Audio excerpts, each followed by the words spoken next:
Fame on the water means nothing. A recognizable name on the transom tells you one thing: the marketing budget outspent the engineering budget, and nothing about whether the hull is worth the price. Today, we're exposing 5 brands you should never buy and 3 that deserve every dollar you spend. Let's start with the brands you need to stop putting on your shortlist. Number 1. Cobalt Boats. Cobalt has built its entire identity around being the premium choice for buyers who have never actually compared a hull spec sheet, and the price reflects that assumption perfectly. The R&A series carry a $30,000 to $45,000 premium over Regal and Four Winds boats built to the same length, beam, and horsepower, a gap that exists almost entirely because Cobalt's dealer floor is designed to feel more expensive than the boat actually is. Owner forums report the same gel coat and hardware wear issues by year 4 that show up on boats costing half as much, which tells you the premium is buying showroom lighting, not superior fiberglass. A Cobalt bought at full retail depreciates 20 to 25% within 18 months, a rate the used market sets, not the dealer, because buyers who actually research resale value already know what the badge is worth once the new boat smell fades. Brokers who list both brands side by side will tell you the Cobalt sits longer, not because it's a worse boat on paper, but because the buyers shopping that price range have usually done their homework by the time they call. Number 2. Formula Boats. Formula sells performance as a lifestyle rather than as a number you can independently verify, and the pricing follows the lifestyle, not the horsepower. The FAS 3-Tech hull technology is real and does reduce drag, but Formula prices every model as though the innovation is exclusive when Sea Ray and Chaparral now build comparable stepped hull designs at $20,000 to $30,000 less for the same top-end speed in independent runs. The interior finishes and paint options are genuinely upscale and genuinely irrelevant to how the boat performs once you are 20 miles offshore in a chop.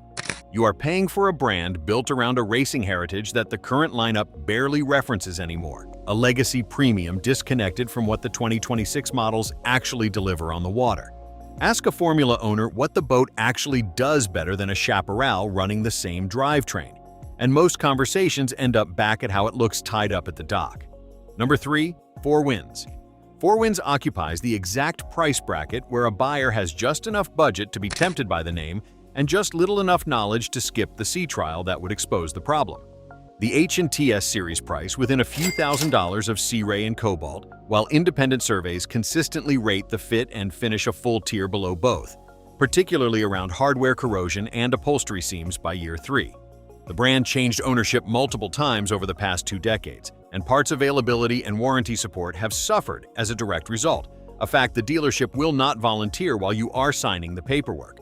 You are paying mid-tier pricing for a support network that multiple ownership changes have left thinner than the price tag implies it should be. Owners who bought during the most recent ownership transition report the longest parts delays, which is exactly the kind of detail a used boat listing never mentions. Quick pause before the last 2. None of this comes from a dealership or a manufacturer. It's independent, it's honest, and it's the only reason I can call out names like this without worrying about who I'll upset. If you'd rather know the real numbers before you sign anything, hit subscribe so the next one shows up in your feed. Okay, back to the list. Number 4. Crownline. Crownline built a reputation in the 2000s that the current lineup is still coasting on, and the gap between that reputation and the current build quality is exactly where the overpayment happens. The E and Eclipse series price competitively against Chaparral on paper, but independent hull surveys report thinner gel coat application and more frequent stringer inspection issues by the 7-year mark, the point at which a boat's true construction quality stops being hidden by newness. Resale listings show Crownline holding value noticeably worse than Chaparral and Regal at comparable age and hours, a gap the used market has priced in even if the original buyer never noticed it at the dealership. You are paying current market pricing for a brand whose actual build quality reputation peaked almost 2 decades ago. Even loyal Crownline owners, the ones who bought a second one, tend to admit the newer models don't feel as solid as the ones their brand loyalty was originally built on. Number 5. Nautique. Correct Craft's Nautique brand has turned tournament ski and wake heritage into a pricing strategy that has stopped tracking the actual engineering gap between it and the competition. The Super Air Nautique commands $15,000 to $25,000 more than a comparably equipped Malibu or Supra, a premium built almost entirely on decades of competitive water ski history rather than any wake or surf advantage independent testing can still verify today. The build quality is genuinely strong, which is exactly why this one stings, because the premium being charged has drifted well past what the actual manufacturing advantage justifies. You are paying for a name that professional ski teams trusted in the 1990s, a trust the current price tag has quietly stopped earning on its own. Put a Nautique and a Malibu behind the same boat on the same lake, and most riders can't reliably tell you which wake cost $20,000 more. 5 brands exposed for charging you a name instead of a number. Now, here are 3 that actually deserve every dollar you spend.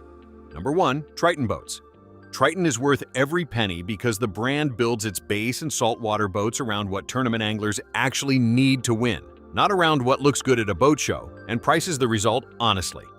The 20 TRX and 220 LTS deliver hand-laid fiberglass construction and a lifetime structural warranty at $10,000 to $15,000 below Skeeter for comparable rigging, horsepower, and hole shot performance in independent testing. Resale values hold consistently above 70% because the tournament circuit that depends on these hulls for a living has never stopped choosing them.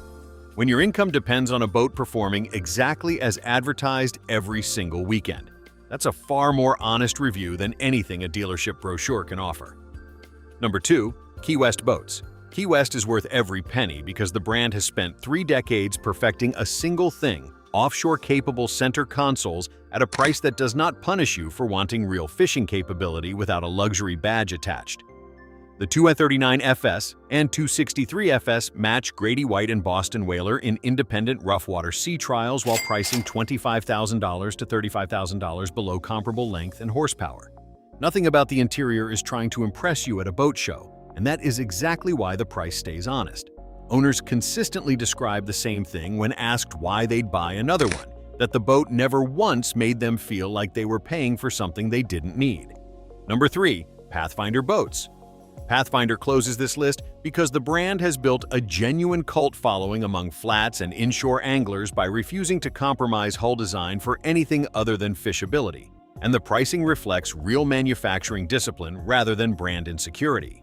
The 2200 TRS and 2300 Tournament Edition deliver a shallower draft and better pole and troll stability than comparably priced competitors, verified repeatedly in independent on-water comparisons, at $10,000 to $20,000 below Maverick for equivalent specifications. Anglers who actually fish these boats for a living stay loyal for a decade at a time, and nobody is paying them to say so. That's the pattern across all 3 brands on this half of the list. The people who use these boats hardest are the ones most likely to buy the exact same brand again. 5 brands you should never buy. 3 brands that have genuinely earned your money. The difference was never the logo, it was always the hull underneath it. Every brand on the first half of this list is counting on you to shop by reputation instead of by spec sheet, and every brand on the second half is counting on the opposite.